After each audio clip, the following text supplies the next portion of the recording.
This is Scottsdale Women Rising, where we connect you to local leaders and give you the tools to become change makers in your community. Thank you all for joining us. This is Scottsdale Women Rising, and we wanted to gather to talk about the primary. There is some big things that happened, some things we expected, some things we didn't expect. So let's just jump in. We're going to try to make this sort of a shorter one for those of you that are listening on, probably about 20 minutes. So I think it's going to be really packed. I know it's going to be packed with great information for you to listen. We could talk about this for 3 hours. We could, but we're gonna trim it down. Let's start with some great news at the top here. We've got Solange elected outright to the Scottsdale City Council. Solange Whitehead. Unfortunately, Ethan did not make it onto the next general. He came so close for a first-time candidate out of the gate without any name recognition and very little funding. He performed amazingly. So I have such great hopes for him in the future. Yes. But Raul, he will run again in 2 years. 100%. It really does take 2 times of running because Scottsdale City Council, any city council, it's really about name recognition more than anything, because it is a nonpartisan race. But we do have Raul Zubia who's going on to the general. And so he's got such a great chance now that we could single shot it. And so that's fantastic. Lauren Kuby. I want to back up. I want to say that really is, we're in a better position. Potentially we're in a better position than if we had both of them stick around, if they both, by the skin of their teeth had gotten through. That's a harder position in which we were trying to get 2 through. And we could risk splitting the vote and not getting either of them through. So in this way, we're all going to be single shotting. Some engaged Dems were like, well, make sure you're not telling people we're single shotting. We don't want the other side to know. It's obvious. We're single shotting. We're not going to be like, well, you could also vote for. No, say it. Single shotting. Say it out loud. There's no shame in that. They're not, they can be dumb, but they're not that dumb. We're going to tell you to vote for the one. Yeah. Bernadette Green Placentia obviously won her primary there in CD8 very handily, which is fantastic. She's got a tough road to hoe against Abe Hamida, but he inexplicably just came out and tweeted his support of Andrew Tate. So. Oh, I did hear that. Now, tell people what that CD, what city is that one? CD8. And that's kind of Peoria, Kate? Yeah, it's the northern-ish area over there. Okay. It's very, very, very good. So it's a difficult shot, but I applaud her. She's worked very, very hard for 2 cycles now, so toots to her. Mm-hmm. I think we've got some really good news just right off the top. First of all, people keep pointing to the low voter turnout for this primary. And I think that a lot of people perceive that as an enthusiasm gap. And I think more seasoned politicos understand it's more a function of how our primaries work with registered independents. Sarah made that point on her video. She did. When you look at how many more people left both the Democratic and Republican Party over the last 20 years to become registered independents, it's not surprising that we have fewer and fewer people voting in our primaries. Because why, Sarah? Because independents have to request a ballot. They have to pick a team. So they don't want to be on a team and they have to pick a Republican or a Democratic ballot to even vote. And if you're not really plugged in and paying attention, there were hardly any races on these ballots either that people were super jazzed about. Aside from like our CD1 race or a couple congressional races, we had our awesome stalwart Dems that were running unopposed at like the state level House, state level races like the governor, AG, Secretary of State. If you're an independent and you're like, yeah, I don't really pay that much attention, and what's my skin in the game for this? Also, not for nothing, we moved it 2 weeks earlier in the middle of July when literally no one is in town. Yeah. And I think that's another thing to think about. And I didn't say that in the video, but who do you guys know that's even here right now? I truly like trying to do play dates with my kids. There's no one in town. I just got back into town.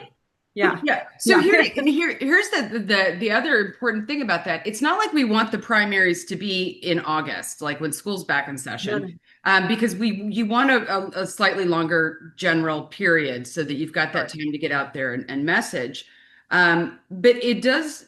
At some point, I think people are going to have to start having some serious discussions about ranked choice voting. That I think hurts Democrats more than anything. But I do think at the end of the day, that is where we as a state are moving. I think that's how we as a country are moving as we move away from partisan politics. Um, It'll be doesn't matter years, how- years, yeah. but there is a possibility it's going to go that direction. Yeah. So And anyway, so some that's a states it whole won't. other topic that could take hours and hours to dissect the pros and cons. But it is unfortunate that now the largest registered group in Arizona, which is the independents, they have now out barely, but they're now a larger group than even registered Republicans in this state, are now basically disenfranchised when it comes to their choices in the primary, unless they really decide like we're all going to go and pick the Democrats and then pick the one that better matches us. Who It knows? doesn't come in the mail. It's not easy like that. You have to. It's very, very difficult without a machine behind it. So, um, and that's all happened since 2022 to 2026. Before that, the Republicans outnumbered independents, and now that's no longer the case. So I just think that that's very, very, very interesting. CD1. CD1 has chosen Amish Shah again. I, for one, am not in the least bit surprised. This is a man who has held elected office. He was in the state legislature serving under LD 28, which is, I think, the closest thing you could call it is like the LD4 area. Because Central Scott, yeah, Central Mid Scottsdale is where his district used to be. Phoenix, yeah.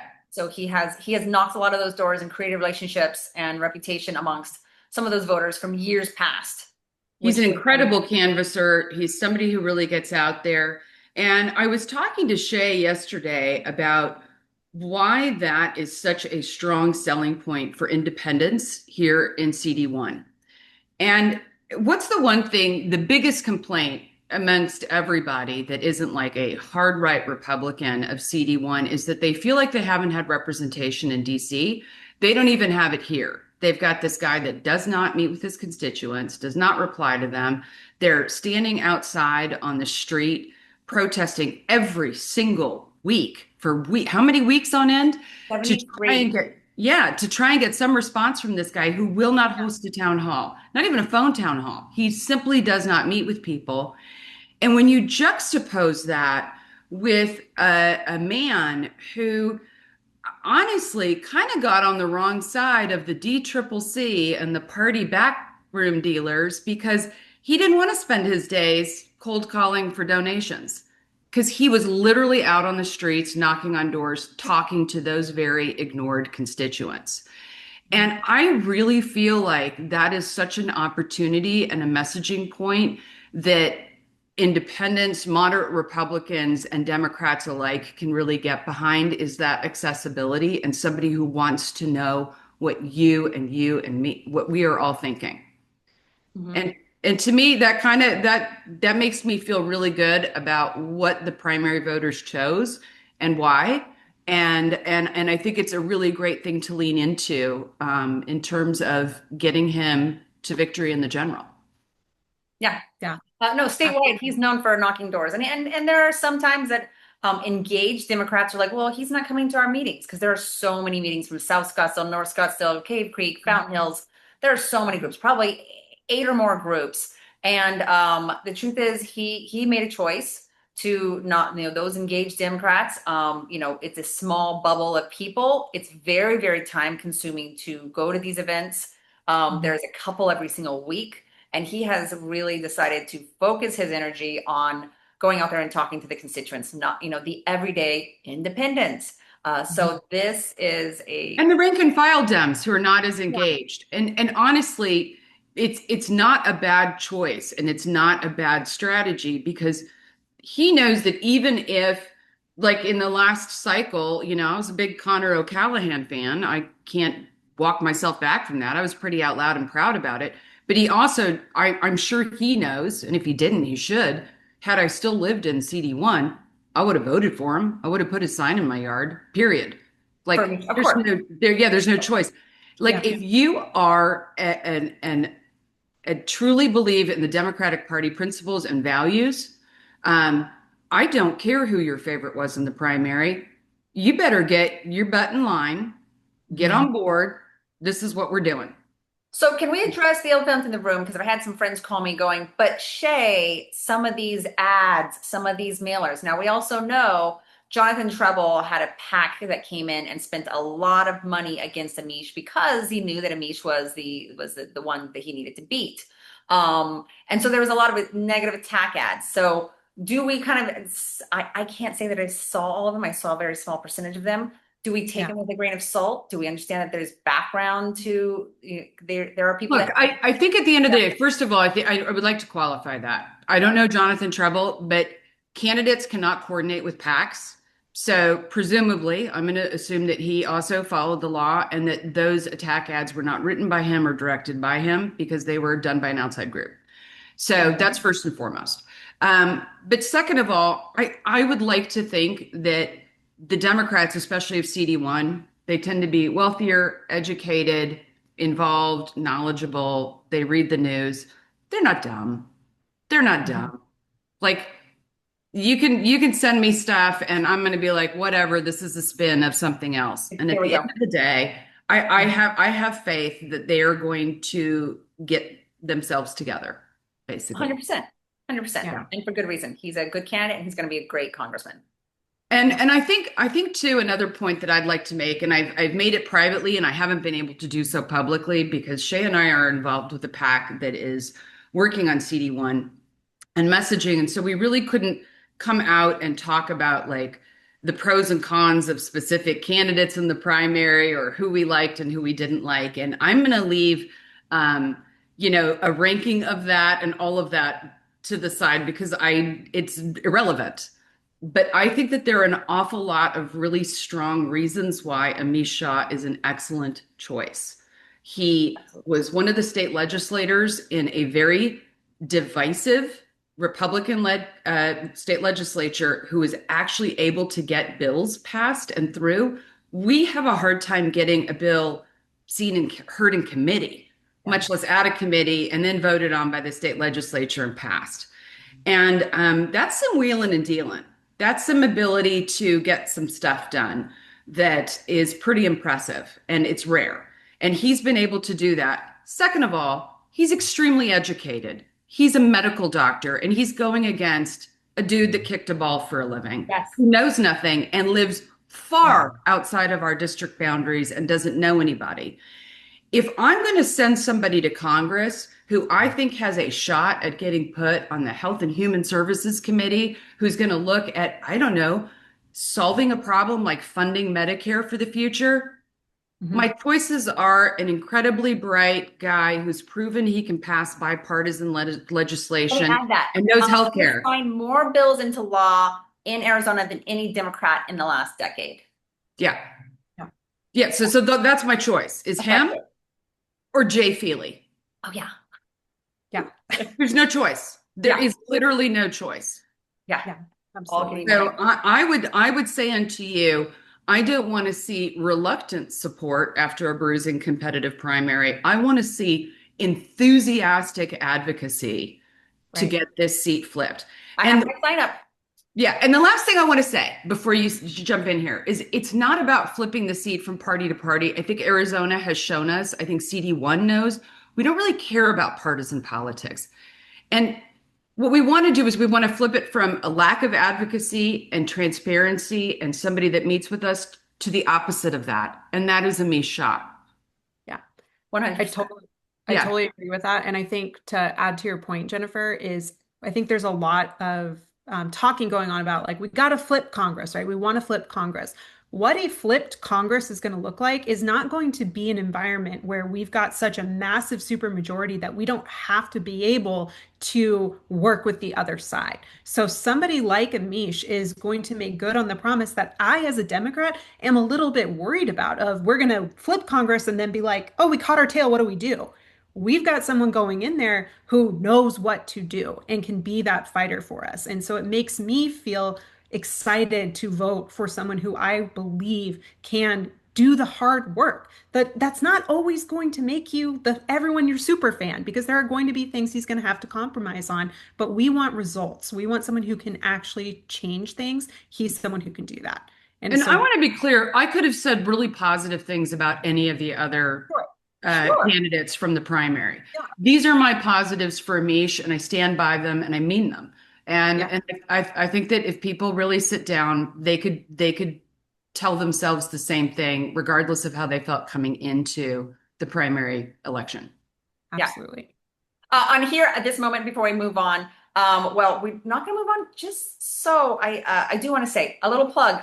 Our PAC is Defend the Taxpayers. Please find us on social media, find us on our website, donate to us, support us. We are doing good things to reach independent voters with messaging that works to sway them on issues that they care most about. And that is, we did a poll, we got great information, and it did not surprise us terribly. We know what they care about. And that is like everyday cost of living, the rule of law. So if you want to support us, we would love that support. But we're going to wrap up with just 1 minute recap of Jay Feely. Anything you want to plug in here, Jennifer, about this? Jay Feely? Dude, I just I don't found yesterday his endorsement of Carrie Lake and his praising of words of what amazing person she is, and was listening to his recording of his acceptance speech, or his whatever that. I don't know. You're recording this, and so you told me to be careful about my language. So it's very difficult to do that. So probably a 1 minute thing is easy. First and foremost, he started off in CD7. All Yeah. right. And then Donald Trump was like, oh, Sheriff Mark Lamb, that guy that's a swinger who just bought a giant ranch in Tennessee, so he's not even going to live here.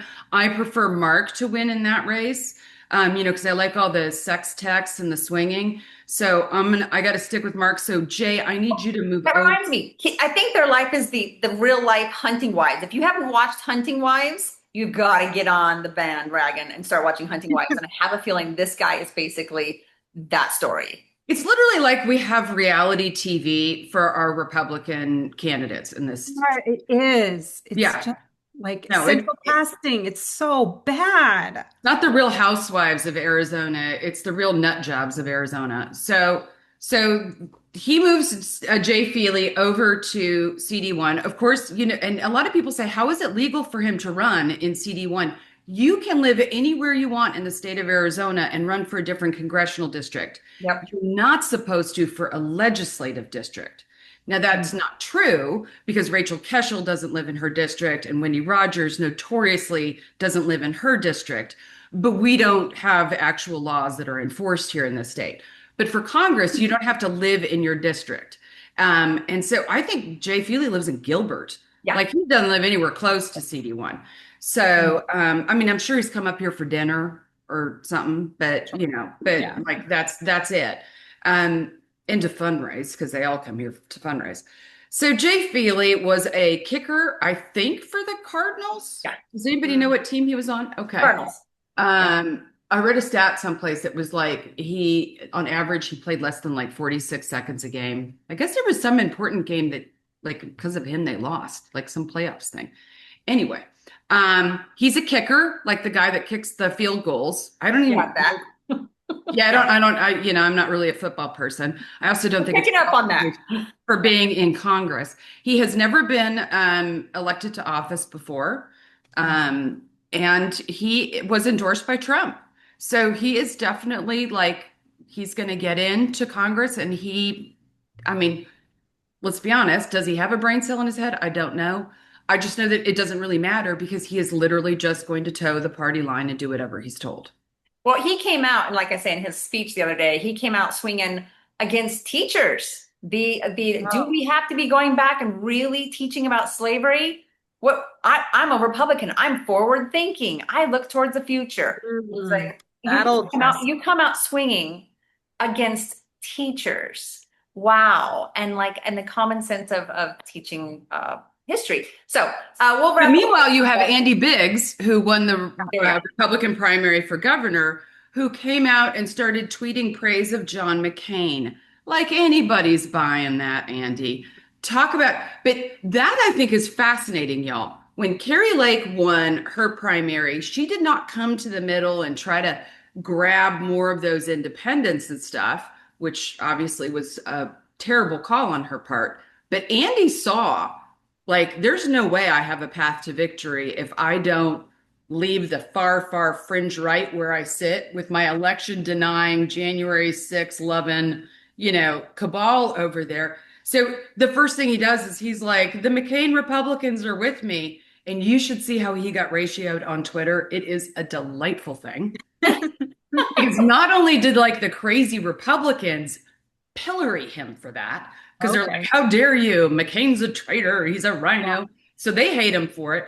And then everybody else that has a brain cell is like, dude, you're full of it. Come on. Like, you hate the guy. Your party censured the McCain family. What are you talking about? So it is delightful, though, that at least he's trying to like sneak his way back to the middle.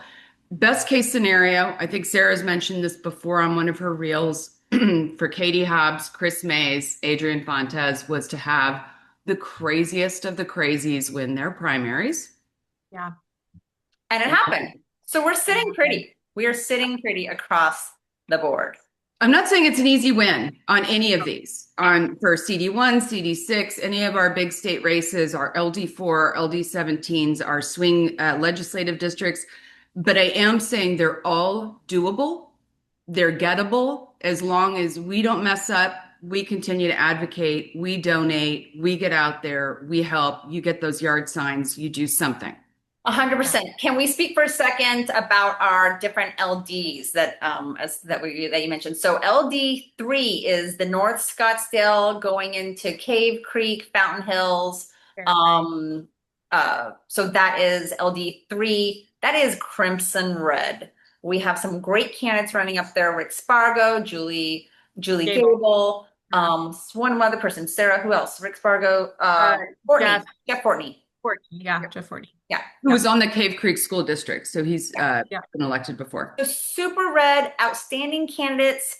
It is going to be a pretty big long shot for them to take a seat up in that crimson red area. Their opponent will have to do something pretty bad for us to win that seat, but it is also great. There's some great candidates. We hope they'll run again, some name recognition. They can run on other spots. And here's the other reason why they're great is that LD3 vote extremely high voter turnout amongst independents, Democrats, and Republicans. So when you have three excellent, strong candidates like we have running in LD3, what it does is it boosts turnout and it boosts support for all of the Democrats up and down ballot. So they may not win their legislative seats, but they will 100% help a lot of other races, and they are contributing bigly. Everybody owes them a giant thank you for their work. Absolutely. So then LD4, I'm LD4. Anything else you want to wrap up about that for Sarah? Because you're up in LD3. No, just that I do think that it's shifting up here too. Maybe not enough for them to win, but there are lots of people moving here and registering as independents, maybe not so much as Democrats, but as independents, and they are wanting to vote. So I feel like our area, we will get the voter turnout to do what Jennifer's talking about. And who knows? I mean, anything could happen. They really are extremely qualified candidates. And it's 99 days for them to make the case. So. Okay. So I'm in LD4, which is mid Scottsdale into Phoenix. And that is, we have Aaron Lieberman running against, who is now sitting school board member and state senator, Karen Warner. We don't like Karen Warner. That's a whole other topic. I think you all remember Karen Warner and what a mess she has been in attacking our education, both at the district level and the legislative level. She was dismissive of feeding hungry children over the summer and then called a valued district employee obese. And Chubbs on a hot mic. She's a terrible person. Said, do I have to listen to this? Literally. And this person who has won national awards, actually, and just won another national award, was getting up to speak about how they came up with this amazing plan so that they could feed these children in need, not just in Scottsdale, which people don't realize. We have something like 9 of our 30, or it's not 30 schools, 20-ish, 22 schools. How many schools do we have? I'm gonna miss how many schools we have. We have a good number of Title I schools, but she was making sure that students from all around Maricopa can come and get food during the summer when schools are closed. And that program has continued, especially in the face of the cuts to SNAP. So that's Karen Werner. She's absolutely deplorable. We want to remove her. And then we have the 2 House seats. Running again is Karen Gresham. She ran unsuccessfully last time. It was a hell of a election season last time. We all know that. So Karen Gresham is running again alongside Tammy Caputi. You remember Tammy Caputi was a former city councilwoman. He's a seasoned campaigner, good at fundraising, knocking on doors. I feel very good about them. Their 2 opponents are Matt Gress and Pam Carter. Matt Gress, who was on the staff of Doug Ducey and a big proponent of vouchers without anything to save us from fraud, doesn't care about how much of that is stolen by people at all, just likes the vouchers, just likes to kill public schools. And he's a paid lobbyist while serving in the state legislature, which I think is wacko that we allow that. I don't know that we do. And then Pam Carter, if that name Carter means anything, Linda Carter was Wonder Woman. And so she is actually from the Phoenix area. She does not endorse her own sister. She thinks her own sister is a wacko. She is I'm not going to curse, but I'm going to say something ugly. You can curse. I was just saying, keep it, keep that bombs out under 10. She's a dodo bird. She's a dodo bird. I think that she has 2 IQ points, like a bag of hammers. But Republicans love a woman with hair extensions, eyelashes, and a red dress. Talk about some Photoshop. We do have a lot of ladies that are using photos from like 20 years ago, and y'all need to stop it because that is not even close to your age. If you cannot be recognized on the street by your campaign photo, you need to take a new one. That's all I'm saying. So Pam Carter is just there. She's just a seat warmer for the Republicans. She just does whatever she's told. Honestly, come on. Like, we can do better, y'all. We can do better. Well, and I think an important point about the 3 candidates that we have running, they've all won races before, right? So Aaron Lieberman's won this district before. Won the district before. So Karen Gresham has won her seat on the school board, and Tammy Caputi has won in city council races. So these are all experienced people that know how to campaign and know what it takes to win. So yes, I feel like and professionals, and quite honestly, pretty moderate people. I mean, these are Amish Shah style, Christine Marsh style legislators who are willing to sit down and have conversations to try and move the needle and get things done. And they are looking for economic development. They're looking for prosperity. They're looking to safeguard your tax dollars. It's beyond party. They're just sensible. Truthfully, we could have a podcast just in a whole conversation just talking about what an Arizona Dem looks like compared to a California Dem, compared to a New York Dem. They shouldn't be put in the same box. They just truly shouldn't. And I hate that when people are like, well, Dems think this. You don't know because you haven't really asked your sitting legislators. So that's a whole other can of worms that we can get down. But let me just tell you, they are outstanding candidates that would serve this community well. The entire community. Yeah. For sure. And then quick wrap up, we have LD8, that's South Scottsdale into also Lower Phoenix, parts of Tempe, I think a little sliver of Mesa. And that's our bluest area. And by the way, a really great stat from that area from LD8 is that of the independents that voted in the primary, so independents, remember, as Sarah said, have to choose a ballot, like a Dem or a Republican. 55% of LD8 independents chose a Dem ballot. Oh, so that's really, really, really great. That's excellent. So, by the way, we had more independents in LD4 choose a Dem ballot than a Republican ballot. That's also great. Yes. Yeah. And that tells me that they went, you know what? I'm planning on voting Dem in the general, so I care about who's moving forward in the primary. Low numbers, but the right direction. The right direction. Okay. And so Lauren Kuby is our sitting senator. She was being primaried. She won her seat. So that's fantastic. She won, the nomination. Mm-hmm. Very handily. I want to just say this, and I know that there's people listening on that probably get this, but there's going to be one or two that don't. So a reminder, a primary, it's kind of like the playoffs. Sorry, no, the playoffs and deciding who's going to move forward between the Democrats and the Republicans. Because I have some friends who straight up were confused of like, wait a minute, so they're not, it's still going? I'm like, yes, it's still going. This is the playoffs to see who goes to the championship. We still have the championship in November, okay? So again, Lauren Kuby won her playoff and is moving to the championship alongside Brian Garcia and Janine Connolly. They are the two House reps in that area, and they will be moving forward as well, winning their nomination, and are very likely that area does go. As many of you'll know, we go from south to north. We go from deep blue, purple, red, crimson red. So that is the breadth of CD1, again, Congressional District 1, which encompasses this entire area and the Scottsdale and the surrounding cities. LD8 in that area, that southern area, they tend to stay a pretty safe blue. We've been blue there for quite some time. So we've covered a lot, ladies. We've covered a lot. I have a question. Can we talk for a second about CD5? Do we think there's any chance we can knock off Mark Lamb, or just too? I think that's 7. Is that 7? Okay, sorry. No, Which are one? they 5 or 7? I forget who. CD5.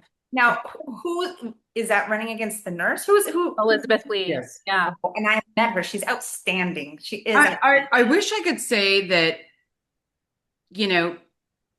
Abe Hamida doing his looks max whatever Instagrammy stuff from his office and supporting the Tate brothers and just being an idiot mattered to GOP voters. I wish that Mark Lamb not even really living in his district anymore and moving out of the state and having a swinger wife, and he's a swinger, mattered, but it doesn't. They elected Donald Trump.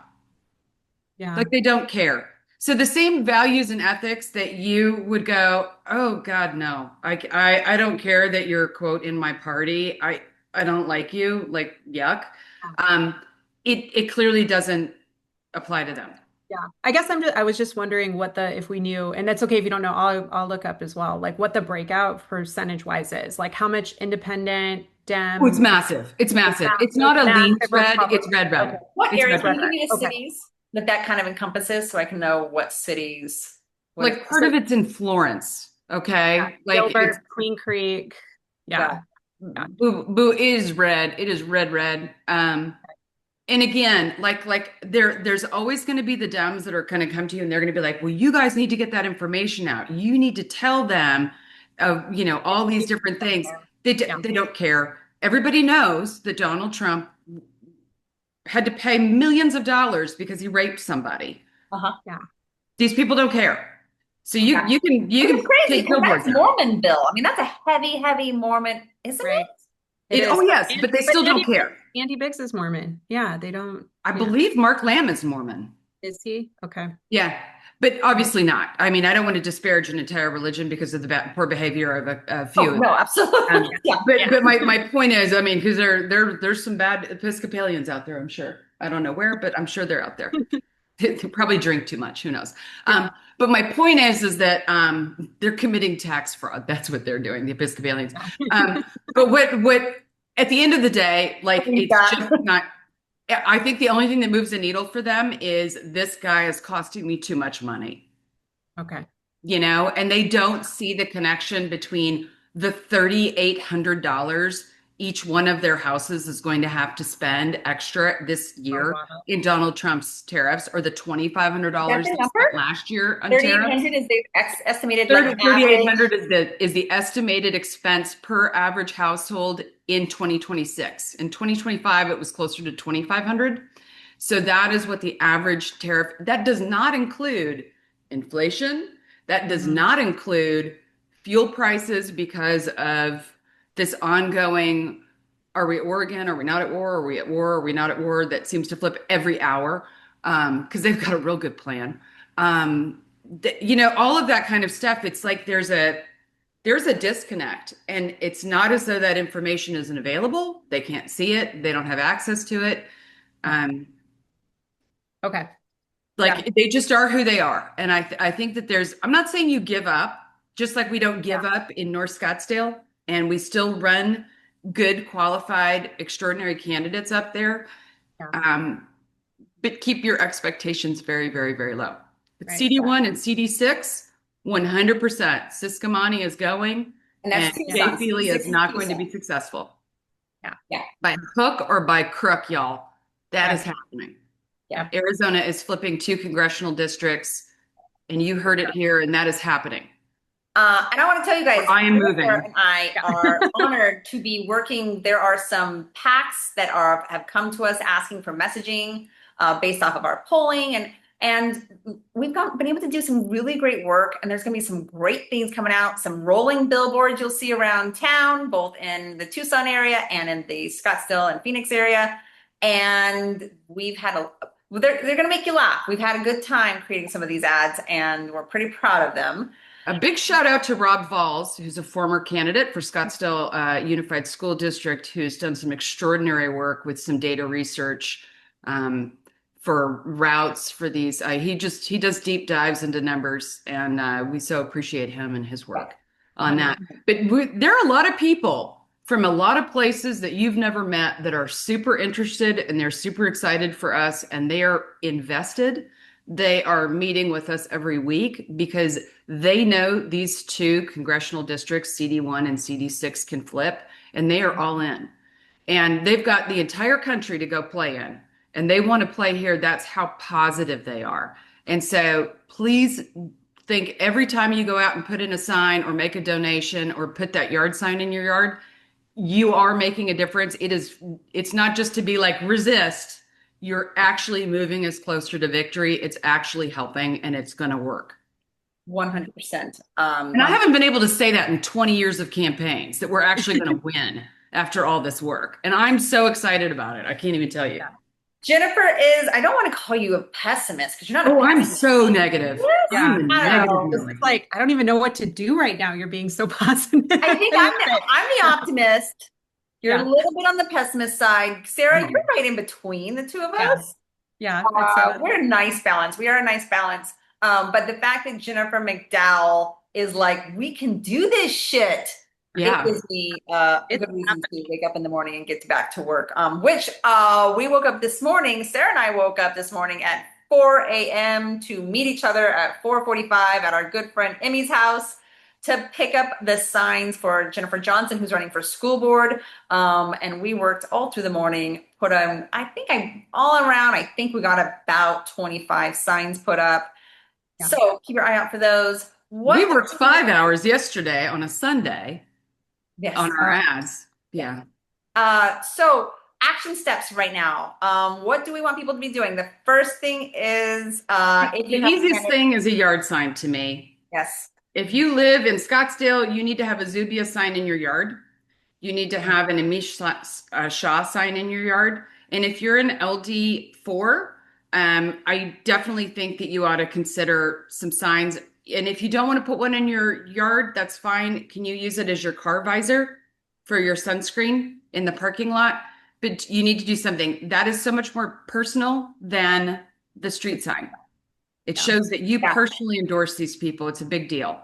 That is so easy to do. It's Let me provided. tell you how they're going to do that. I'm going to include a link below on our social media pages. I'll put it on all of our bios in both of our social media pages. And that link will take you to a sign request form. We will either give you, you can make a request to have it delivered, your signs delivered. You get to pick which ones you want.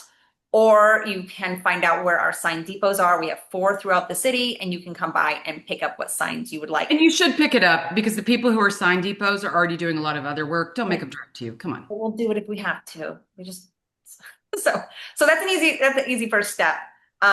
We will be having a bunch of events as people come back in town. Scottsdale Women Rising. We will most definitely be getting back in the swing of happy hour, some good events. We're going to be doing a kickoff event with some others for a congratulatory event for Solange. as we move into single shot Raoul.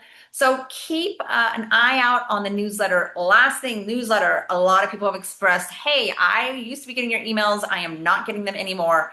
Well, your emails are starting to figure out that you often say that things are spam when they have the words Democrat and Republican in them. So it's starting to filter and figure out that you don't want political emails, and it's included ours. So even if you engaged in them and read them before and clicked on them, it doesn't matter. It's probably sitting in your, we have not removed you. You're still on our list. It is sitting in your junk mail. Go over there. It even goes to my junk mail sometimes. So go over there, tell it that it's not junk mail, reply back to the email just to say hi, literally just say hi, and that will start to train your computer, your email account, that this is not junk mail. Click on the links. There are things you can do to start training it. Otherwise, to be honest, your email accounts are doing what they're supposed to be doing, and they're kind of filtering things. I have a pack with you, and my own pack goes to spam. Yeah.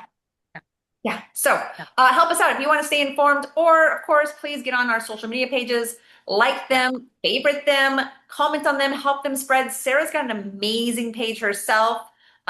You'll see lots of her posts shared on Scottsdale Women Rising. Stay informed, stay engaged. I think we covered a lot, ladies. And if you can donate, even if it's $20 that you want to give to one of these individual candidates. It was a very hard, bruising primary. A lot of money was spent. Amish Shah's coffers are somewhat depleted. I do believe that the rest of the country is going to help him out a little bit, but it does look good if we've got some grassroots support. And so I think it also shows a really good sign that we're all in this together and we're all a team to donate.